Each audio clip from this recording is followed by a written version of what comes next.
3000 Umdrehungen brüllt der hinten raus. Aber der brüllt anders als der Lamborghini. Das ist hier Rennwagen-Feeling, das ist Formel-1-Feeling. Willst du deine Massagesitze? Oh ja. Hat er nicht.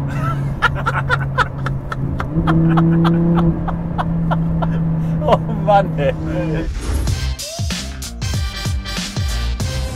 Herzlich willkommen heute auf meinem YouTube-Channel. Sonntag 16 Uhr. Es ist irre warm. Es ist irre warm. Und heute beschäftigen wir uns mit einer Frage im Sportwagensegment, die sich jeder stellt. Ferrari oder Lamborghini? Das ist die erste Frage. Die zweite Frage ist, Invest oder kein Invest? Die zweite Frage. Wir haben jetzt zwei richtig geile Autos, beide aus 2009. Und die schauen wir uns mal genauer an. Und zum Schluss erzähle ich euch, welches Auto ich als Invest sehe. Viele von euch werden jetzt sofort schreiben, ja, natürlich den Ferrari, natürlich den Ferrari. Lasst euch überraschen. Das ist der Lamborghini Gallardo LP550-2. Ganz wichtig, 2 steht für Heckantrieb. Ein Valentino Balboni Edition. Der 5,2 Liter V10 Saugermotor leistet 550 PS und beschleunigt von 0 auf 100 in 3,9 Sekunden. Höchstgeschwindigkeit erreicht er 320. Der Neupreis dieses Gallardo lag 2009 bei ca. 220.000 €. Das ist der Ferrari 430 Scuderia. Der 4,3 Liter V8 Saugermotor leistet 510 PS. Das sind 20 PS mehr als der normale Ferrari 430 und beschleunigt in 3,6 Sekunden von 0 auf 100. Höchstgeschwindigkeit ist hier ebenfalls bei 320 km/h. Der Neupreis dieses F430 Scuderia lag 2009 bei ca. 240.000 €. Wir fangen mal an mit dem Ferrari-Schlüssel. Björn? Wie der Junge wirft, ne? Das ist Ferrari. Das fängt doch schon mal an. Eigenständig. In Wagenfarbe lackiert. Das gab es nicht original, das hat der Kunde nachträglich gemacht. Und zwar in Giallo Modena. Ursprungsfarbe von Ferrari. Lamborghini. Oh. Nochmal bitte, bitte. Oh ja, guck mal, er kann auch werfen. Wenn er will, kann er gut werfen. Dreh mal einmal um, dass man ihn einmal sieht, bitte. Bitte, da ist er.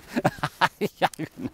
Hier haben wir einen Schlüssel, könnte ein Audi sein, aber nein, spätestens hier wissen wir, wir haben es hier mit einem Stier zu tun. Wir haben hier den Lamborghini Gallardo. Mit welchem Auto sollen wir anfangen?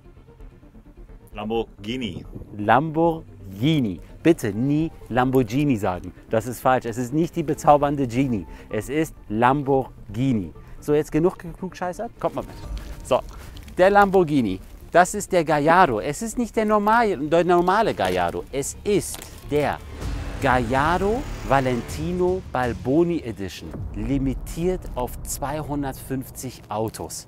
Wer ist Valentino Balboni?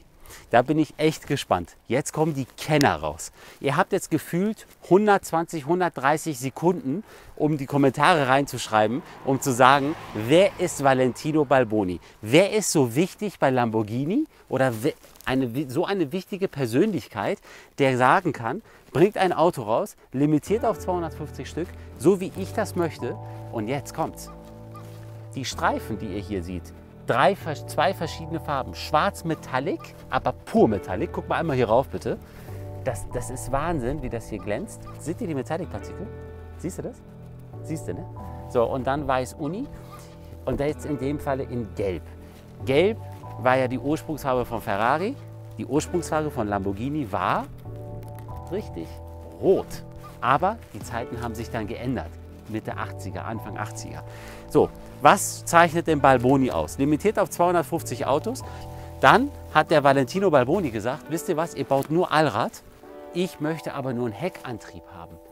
Nur Heck, damit ich besser wegkomme. Und zwar 550 PS, V10 Saugermotor, nur Heckantrieb. Jetzt zeigen wir das Auto noch einmal ganz schluss von hinten weit. Ich möchte das Auto fahren.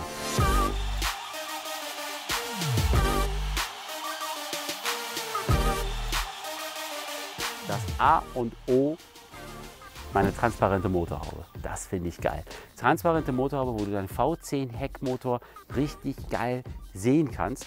Das Auto hat damals einen Neuwagenpreis gehabt von ca. 220.000 Euro. Ich würde sagen, zeige auf der Auspuffanlage, ich mache das Auto mal an. Wir wollen mal jetzt hören, wie hört sich der V10 Sauger an. Okay, bist du soweit? Du zählst bis 3. So, jetzt 1. 2. Ja? 3. Ey, so kriegt man doch keinen Lamborghini. Ja, mach mal ein bisschen mehr Elan. 1. Ja. 2. Ja. 3. Ja, sehr gut. So, jetzt haben wir das. Jetzt gehe ich in den Sportmodus. Das ist schon echt gewaltig. So, jetzt haben wir über alles gesprochen. Ich bin gespannt, ob ihr jetzt schon reingeschrieben habt, wer Valentino Balboni ist. Wollt ihr das jetzt wissen? Valentino Balboni war über 40 Jahre bei Lamborghini beschäftigt als Testfahrer. Und zum Schluss haben wir für ihn was rausgebracht, so wie er sich das Auto vorstellt. Und jetzt habe ich euch genug erzählt. Komm, lass uns fahren.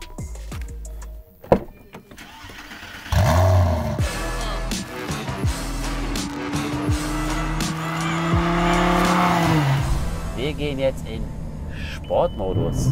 Und jetzt geben wir mal Gas. Boah! Siehst du, wie er nach vorne... Das ist unglaublich. Das ist die sequenzielle Schaltung, wo er dich nach vorne schießt. Und jetzt gehen wir in die Kurven. Es ist viel, viel sportlicher, das Auto. Das Auto macht so Spaß. Zeig mal raus, wie geil die Strecke ist. Das ist echt geil. Das Auto liegt auf der Straße, das kann man sich gar nicht vorstellen. Es ist unglaublich. Einmal bremsen und jetzt wieder Gas. Und der verzeiht dir hier gar keine Fehler.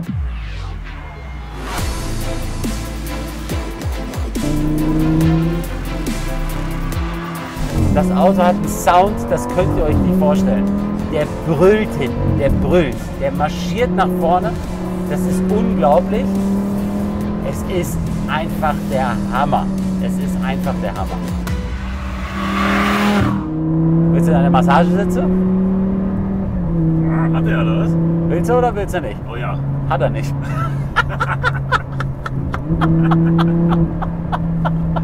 Oh Mann, ey. Lamborghini mit Massagesitze, also komm bitte. Und dann noch ein Gallardo Heckantrieb. Das hat sich der Valentino nicht gewünscht. Ich finde ja geil, wie mein V10 Saugermotor hinten so richtig... Brüllt. Ja, genau. Das hast du super gesagt. Das ist echt Wahnsinn. Was denkt ihr? V10 oder V8? Sauger oder Turbo? Das ist doch die Frage schlechthin. Ich sag euch, ich bin zum ersten Mal den Valentino Balboni Edition gefahren, Heck. Ich bin perplex. Für mich war der Lamborghini Gallardo längst abgeschrieben, weil ich das Auto einfach nicht hübsch finde, weil ich einfach zu viel Audi finde. Aber der Valentino Balboni Edition, es ist ein geiles Auto. Jetzt fahren wir zurück und beschäftigen uns mit den Ferrari Scuderia, mit den Ferrari 430 Scuderia. Welches Auto ist das bessere Invest? Das wäre die Kernfrage.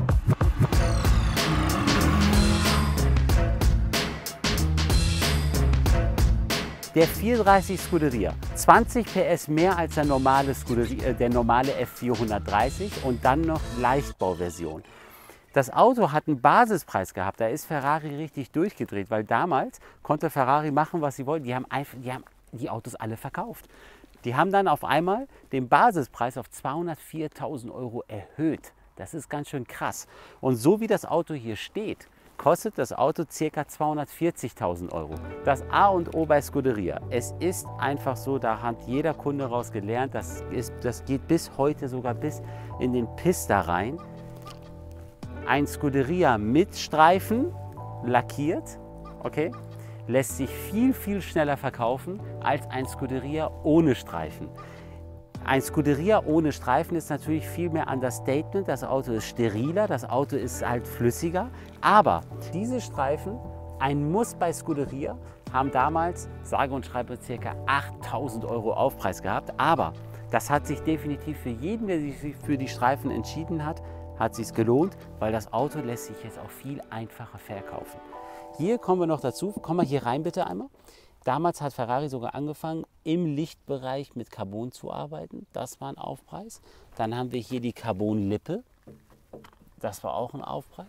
Die Streifen und jetzt die Felgen. Die Felgen hat auch ein Merkmal für den Ferrari 430 Scuderia. Die gab es nur entweder in Grau oder in Gold. Es gab die nicht in Schwarz oder sonstiges. Und wenn du einmal hier vorne hinkommst, das ist ja das, was viele sich bei Ferrari, also viele stört es bei Ferrari, die Reifen sind ziemlich weit drin. Das Ganze hat natürlich einmal aerodynamische Funktion und viele nehmen dann sofort Spurplatten und machen das so, dass die Räder dann bündig werden. Dann wirkt das Auto auch schicker. Mein Favorit, was ich bei den 430 Scuderia unheimlich schick finde, ist Heckbereich.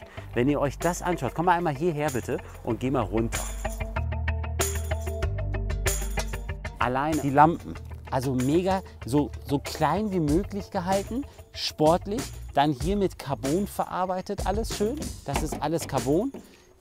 Heck hochgezogen, das Auto hat keinen Spoiler, ist alles Aerodynamik, alles Leichtbau. Dann haben sie die Auspuffanlage nach oben gezogen, 2 in der Mitte. Das Auto wird richtig sportlich und dann natürlich ein Heckdiffusor jenseits von Gut und Böse. Okay, komm, mach mal auf. Zack, V8, Sauger, 510 PS, Heckantrieb. Und jetzt ist natürlich auch so, dass bei den Scuderia die Motorraumabdeckung serienmäßig auch in Carbon war. Leider hat das Auto auch 2 Krankheiten, die enorm teuer werden. Eine Krankheit ist, dass die Krümmer, wenn du das Auto sehr, sehr heiß fährst, auf der Rennstrecke unheimlich warm fährst, hast du manchmal, wenn du Pech hast, Haarrisse auf deinen Krümmer. Haarrisse auf deinen Krümmer. Und dann hast du ein Problem, weil die Krümmer liegen A sehr schlecht und B, die Krümmer sauber rauszukriegen ist immer Glückssache, weil wenn da ein Bolzen reißt, hast du ein Riesenproblem. Wenn die Krümmer ohne Probleme rauskommen und erneuerungsbedürftig sind und ihr die neu machen müsst, fängt das ganze Spaß ab 5.000 € an. Die zweite Geschichte im Heckbereich ist, damals waren sie mit ihr Carbon und Thermik noch nicht so weit. Okay? Und es gibt gewisse Scuderia, die nicht so gepflegt waren oder daran kannst du auch sehen, wie die Autos getreten worden sind. Dann fangen sie an bestimmte Stellen, gerade hier, wo viel Hitze entsteht. Guck mal hier ist ja genau mal dein Endtopf, okay?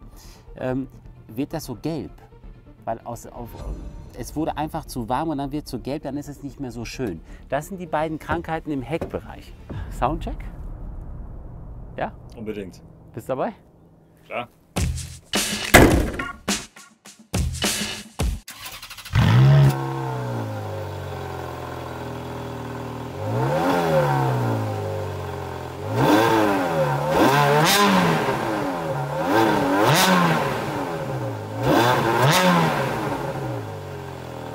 Also, Soundcheck, ganz klare Sache, Ferrari, ganz klar. Auch wenn der V10 Sauger sich richtig gut anhört, ich finde, wenn du damit fährst und schaltest, hört er sich brachial an, der brüllt dich nach vorne.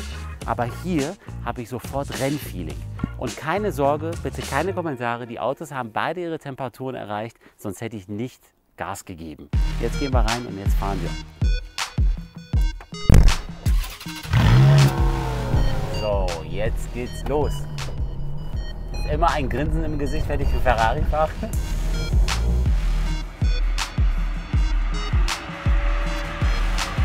Was ich mega cool finde, ist halt, dass es hier alles analog ist. Es ist alles analog. Bis auf in welchem Gang du bist, das ist digital. Das finde ich mega cool.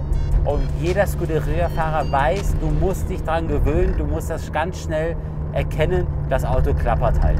Das ist normal. Der Ferrari klappert. Dieser Ferrari soll ca. 180.000 € kosten. Er klappert. Das ist normal. Machen wir ein bisschen Gas. Der ist ab 3000 Umdrehungen, brüllt der hinten raus. Aber der brüllt anders als der Lamborghini. Das ist hier Rennfahren-Feeling. Das ist Formel-1-Feeling. Das ist einfach anders. Das Auto ist anders. Das Auto ist eigenständig innen. Ich sehe hier nichts von einem Konzern. Da war echt ganz kleines Schein. Habt ihr das gehört? Das war Wahnsinn. Das ist Leichtbauversion. Du hörst hier alles.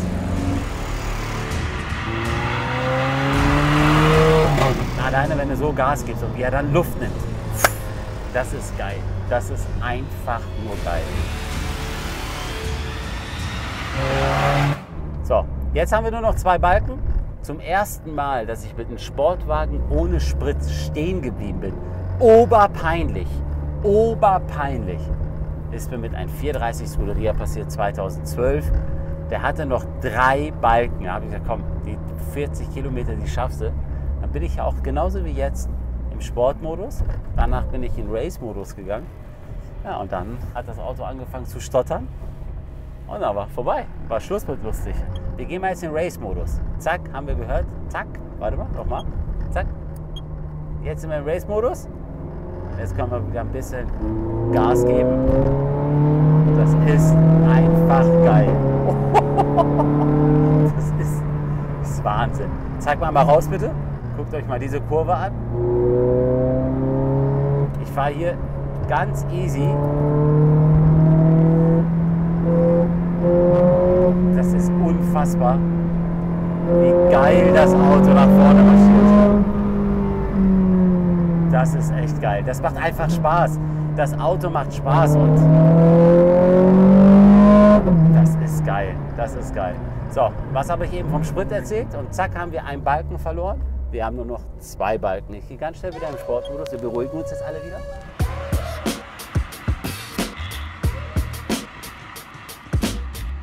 Das Auto ist knallhart, auch durch die Leichtbauversion. Du hörst alles, was auf der Straße ist. Es ist alles hohl. Es ist komplett alles hohl.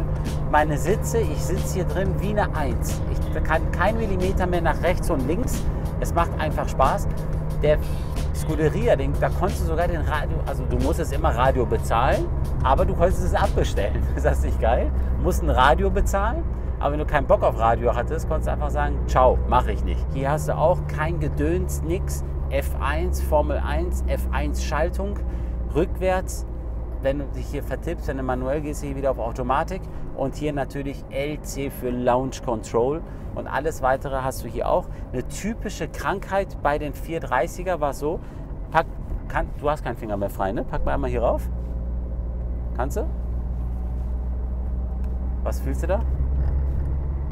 Abgenabbelt, ne? So. Ja, aber es ist klebrig, ne? Klebrig. Genau. Ja. Das ist eine Riesenkrankheit bei den 430, ein riesen Qualitätsnachteil im Innenraumbereich.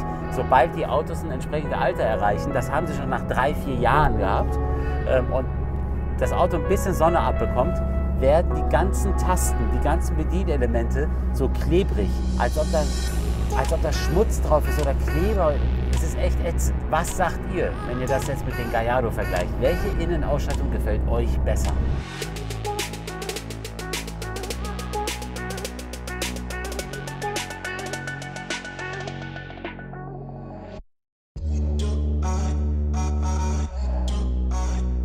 Jetzt kommen wir zu Wertentwicklung, ganz wichtig. 2009 lag der 430 Scuderia bei ca. 240.000 Euro Neupreis. Jetzt, 12 Jahre später und 25.500 Kilometer weiter, soll er immer noch 179.000 Euro kosten. Der Lamborghini Gallardo Balboni Edition, limitiert auf 250 Fahrzeugen, hat 2009 ca. 220.000 Euro gekostet und jetzt, 12 Jahre später und 11.000 Kilometer weiter, soll er 160.000 Euro kosten. Und für mich persönlich ist das der beste Gallardo, der jemals produziert wurde. Ich würde ihn sogar, bevor ich mir Performante kaufen würde, die Leichtbauversion, würde ich mir sogar einen Valentino holen. Valentino Balboni, definitiv, auf jeden Fall. Der Ferrari 430 Scuderia.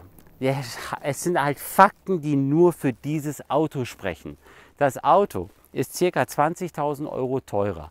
Das Auto hat Rennwagen-Feeling pur. Das Auto fährt normal.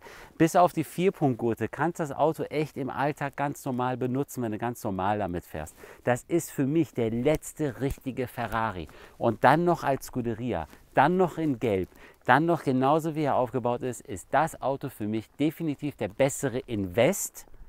Zukunftstechnisch, auch was die Technik betrifft, was die Individualität betrifft und so weiter, ist der Ferrari definitiv vorne. Ich hoffe, es hat euch gefallen. Wir sehen uns nächste Woche Sonntag wieder. Abonniert meinen Kanal.